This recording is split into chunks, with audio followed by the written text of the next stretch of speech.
আজকে ঢাকা থেকে শুভ উদ্বোধন করেছেন। তার পরবর্তীতে আমরা সারা বাংলাদেশে 14টা উপজেলায় আমরা একইভাবে এই কর্মসূচিটা আজকে উদ্বোধন করতে যাচ্ছি। ফ্যামিলি কার্ডের এই কর্মসূচিটা আপনারা যারা এখানে উপস্থিত আছেন, মা বোনেরা, মুরব্বীরা, আমার দলের নেতাকর্মী সহ সর্বস্তরের সাংবাদিক বিন্দু সকলেই জানেন, নির্বাচনের পূর্ব মুহূর্তে আমরা যখন নির্বাচনী প্রচার কাজে ছিলাম, প্রায় 400-র উপরে আমরা ওখানে বৈঠক করেছি, পথসভা করেছি, বিভিন্নভাবে আমরা সভা সমাবেশ করেছি। নির্বাচনের আগের প্রায় 1 মাস আগে থেকে 1.5 মাস যাবত প্রত্যেকটা মিটিংয়ে আমরা এই কার্ডের কথা কিন্তু বলেছি না? প্রত্যেকটা কর্মসূচিতে আমরা বলেছি। আমাদের মাননীয় প্রধানমন্ত্রী আজকে আমাদের দলের চেয়ারম্যান জনাব তারেক রহমানের পক্ষ থেকে যদি আল্লাহর রহমতে জনগণ ভোট দিয়ে আমাদেরকে নির্বাচিত করে, তাহলে প্রতিটা পরিবারের নারী প্রধান যারা আছেন, জাতি ধর্ম বর্ণ নির্বিশেষে সকল পরিবার এই কার্ডের ভুক্তভোগী হবেন, এই কার্ডটি পাবেন। তার মধ্যে কিছু ক্রাইটেরিয়া করা হয়েছে, কিন্তু নীতিমালা এর মধ্যে যারা পড়েননি অল্প সংখ্যক, অনেকেই বয়স্ক ভাতা পাচ্ছেন, অনেকে বিধবা ভাতা পাচ্ছেন, অনেকে অন্য কার্ডের সুবিধা পাচ্ছেন। পাশাপাশি যারা একটু সচ্ছল এরকম একটা ক্যাটাগরিতে যারা পড়ে, তারা বাদে প্রায় সকলে এই কার্ডটি পাবেন। আজকে এই ওয়ার্ডে আমরা 1178টা থানা আছে এই ওয়ার্ডে। এর মধ্যে 1010 জনকে আমরা এই স্বয়ংক্রিয় পদ্ধতিতে আমরা নির্বাচিত করেছি। 1010 জন এই কার্ডটি পাবেন প্রতি মাসে 2500 টাকা করে। এটা বাংলাদেশের ইতিহাসে একটা যুগান্তকারী একটা পদক্ষেপ। একটি সরকারের বয়স মাত্র 21 দিন, এবং আমরা এই সিদ্ধান্তটা নিয়েছি সরকারের 10 দিনের মাথায়। এটা আনুষঙ্গিক কার্যক্রম সম্পন্ন করতে এই কয়েকদিন লেগেছে, এবং এটা প্রান্তিক মানুষগুলোকে, বিশেষ করে আমার মা বোন যারা আছে, তাদেরকে অর্থনৈতিকভাবে স্বাবলম্বী করা, সামাজিক নিরাপত্তা, এই যে কর্মসূচি, এটা একটা যুগান্তকারী কর্মসূচি। মাননীয় প্রধানমন্ত্রী এরকম অনেক কর্মসূচি নিয়েছেন, যিনি আজকের বক্তৃতায় উনি বলেছেন। আমরা এই পুরো কুলিয়াচরের মানুষের সামনে নির্বাচনের পূর্ব মুহূর্তে প্রত্যেকটা মানুষের সামনে তুলে ধরেছি। ইতিমধ্যে জানেন যে কৃষি ঋণ যে 10,000 টাকা মৌকুর কথা ছিল সুদ সহ, সেটা হয়েছে না?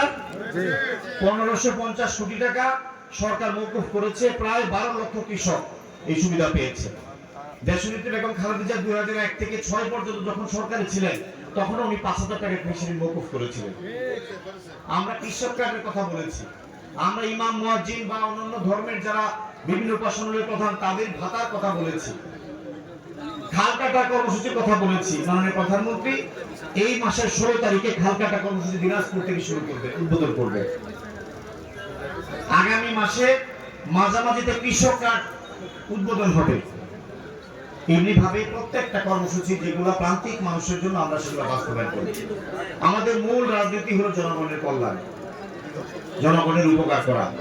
প্রত্যেকটা ওয়াদা নির্বাচনী ম্যানিফেস্টো বা আমরা যে 31 দফার মধ্যে বলেছি, পর্যায়ক্রমে আমরা সেগুলো বাস্তবায়ন করি। আজকে আমি সৌভাগ্যবান, আমি আল্লাহর কাছে শুকরিয়া আদায় করি। আমার নির্বাচনী এলাকায় 14টা উপজেলার মধ্যে আমি ভৈরব উপজেলার অন্তর্ভুক্ত করতে পেরেছি। আমি মাননীয় প্রধানমন্ত্রীকে আমার এলাকাবাসীর পক্ষ থেকে, নির্বাচনী এলাকার জনগণের পক্ষ থেকে অভিনন্দন জানাই, ধন্যবাদ জানাই। আমি ধন্যবাদ জানাই মাননীয় সমাজ কল্যাণ মন্ত্রী এবং প্রতিমন্ত্রীকে আমার এই নির্বাচনী এলাকায় এই ভৈরবকে অন্তর্ভুক্ত করার জন্য।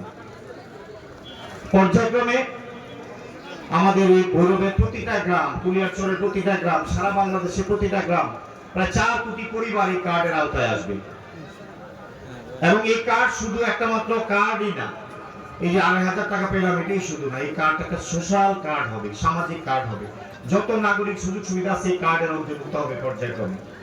তাই আমরা মনে করি যে আমরা যে নির্বাচনী ওয়াদা করেছিলাম জনগণের জন্য, আমাদের দৃশ্যমান এই কাজগুলো আস্তে আস্তে মানুষের দোরগোড়ায় পৌঁছছে। পর্যায়ক্রমে আমরা প্রত্যেকটা কাজ, শুধু এটাই না, আমরা রাস্তাঘাট, ব্রিজ, কালভার্ট, অবকাঠামোগত উন্নয়ন, ভৈরবের শিক্ষা ক্ষেত্রে, স্বাস্থ্য ক্ষেত্রে, এই বেড়িবাঁধ সহ বিভিন্ন কর্মসূচির কথা বলেছি। আপনারা অনেকেই হয়তো জানেন, অনেকে হয়তো জানেন না। ইনশাআল্লাহ আমি যেদিন থেকে আমার শপথ হয়েছে, যেদিন থেকে আমি আমার মানে মন্ত্রণালয়ে আমি দায়িত্ব পেয়েছি, তার পরের দিন থেকে আমি আমার হোমওয়ার্ক শুরু করেছি কাজের। ইনশাআল্লাহ পর্যায়ক্রমে আপনারা একটা দৃশ্যমান এই কর্মসূচিগুলো কতটুকু কি হচ্ছে আপনারা জানতে পারবেন। আমি শুধু এলাকাবাসীকে বলবো আমার জন্য দোয়া করবেন, মাননীয় প্রধানমন্ত্রীর জন্য দোয়া করবেন। এরকম জনহিতকর কাজ সহ যে যে কাজগুলো, যে কথাগুলো আমি ওয়াদা করেছি, ইনশাআল্লাহ পর্যায়ক্রমে সবগুলো আমরা করার চেষ্টা করব। আপনারা জানেন এই প্রান্তিক মানুষগুলো, আমি বক্তৃতার সময় নির্বাচনের সময় বলতাম যে কত কষ্ট করে। অনেক পরিবার আছে তিন বেলা পেট ভরে খেতে পারে না ভালোভাবে, সন্তানের লেখাপড়া করা দূরের কথা। এই পরিবারগুলো পাশে যদি আমরা দাঁড়াতে পারি, এই পরিবারের মুখে হাসি ফুটবে, সন্তানগুলো হৃষ্টপুষ্ট হবে, দুধে ভাতে মানুষ হবে, লেখাপড়া করতে পারবে। আমরা সেই প্রান্তিক মানুষগুলোর জন্য আমরা এই কাজ শুরু করেছি। প্রত্যেকটা গ্রামের এই প্রান্তিক মানুষগুলো আপনারা এই কাজ পাবেন। আমরা তাই সবাইকে বলবো যে আপনারা একটু ধৈর্য ধরবেন। প্রতি মাসে বা 2 মাসে পর্যায়ক্রমে বিভিন্ন ইউনিয়ন, বিভিন্ন ওয়ার্ড অন্তর্ভুক্ত হবে, আপনারা এই কার্ড পাবেন। আজকে আমরা যে প্রতীকী কার্ডটা দিলাম আপনাদের কাছে, অল্প সময়ের মধ্যে একটা ডিজিটাল কার্ড আমাদের প্রশাসনের পক্ষ থেকে পৌঁছে যাবে। এই কার্ডটা আমাদের হাতে আসে পৌঁছে নাই, হয়তো খুব অল্প সময়ের মধ্যে আসলে প্রত্যেকটা কার্ড আপনারা পেয়ে যাবেন। এই কার্ড এমন একটা কার্ড, খুব ইজি। এই কার্ডে অটোমেটিক টাকা চলে আসবে, আপনার মোবাইলে মেসেজ চলে আসবে। আপনি ক্যাশ আউট করতে গেলে আপনি যেভাবে বিকাশ বা নগদের ইয়ে করেন, আপনি দোকানে গিয়ে ক্যাশ বের করে আপনার টাকা বের করতে পারবেন। যদি প্রয়োজন মনে না করেন, কার্ডে টাকা জ্বলতে থাকবে, একসময় আপনি এই টাকাটা জমিয়ে সংসারে একটা ভালো কিছু করতে পারবেন। এটা খুব সহজ পদ্ধতি। অতএব এটা আমি মনে করি যে এই আমাদের গ্রামের মানুষের জন্য অনেক উপকার হয়েছে। আজকে এখানে আমার অনেক দলীয় নেতৃবৃন্দ আছেন, অনেকে আছেন। আমাদের তুলাকান্দি এই এলাকার, আমি এখানেও নির্বাচনী পথসভা করে গেছি, উঠান করে গেছি এই মাঠে। এখানে তখনও আমি এলাকার রাস্তাঘাটের কথা বলেছি, অনেক কথা বলেছি।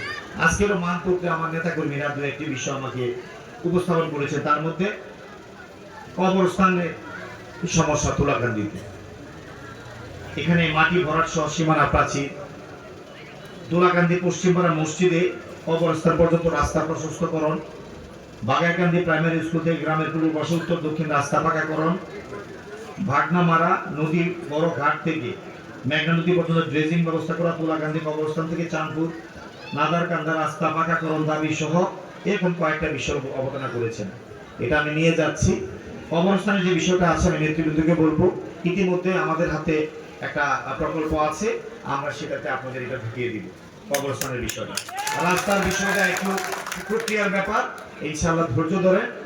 বৃক্ষ তোমার নাম কি, ফলে পরিচয়, আমি বলেছি আল্লাহ যদি বাঁচিয়ে রাখে কিশোরগঞ্জের জন্য একটা বড় প্রকল্প করার চেষ্টা করতেছি, 1.5 থেকে 2,000 কোটি টাকা।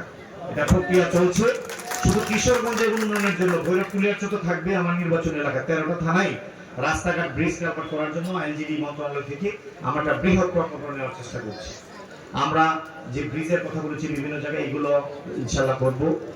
সব কাজগুলো আস্তে আস্তে আস্তে আস্তে প্রক্রিয়া চলছে। আমি বসে নাই, আমি জনগণকে যে দাবি করেছি, ওয়াদা করেছি, আমার কমিটমেন্ট ফুলফিল করার জন্য আল্লাহ যদি রহমত করে আমি আমার সর্বোচ্চ চেষ্টা করে যাব। শুধুমাত্র আপনাদের কাছে একটা অনুরোধ, আমি আপনাদের সন্তান, আপনাদের ভাই, আমার জন্য দোয়া করবেন যাতে শরীরটা সুস্থ থাকে এবং যাতে যে দায়িত্ব আল্লাহ আমাকে দিয়েছেন এলাকার পাশাপাশি রাষ্ট্রীয়, সেটা যাতে সৎভাবে সঠিকভাবে কাজ করতে পারি। আজকের এই ফ্যামিলি কার্ড উদ্বোধন অনুষ্ঠানে এটা করতে গিয়ে জেলা প্রশাসন, উপজেলা প্রশাসন, সমাজ সেবা কর্মকর্তা সহ আমাদের এখানের ইউনিয়ন বিএনপি সভাপতি, সেক্রেটারি সহ আমাদের চেয়ারম্যান আলামিন এবং আমাদের এই সালাউদ্দিন এবং এরশাদ সহ যারা স্থানীয় পর্যায়ে, ওয়ার্ড পর্যায়ে, ইউনিয়ন পর্যায়ে নেতৃবৃন্দরা সহযোগিতা করেছেন, সবাইকে ধন্যবাদ জানাই।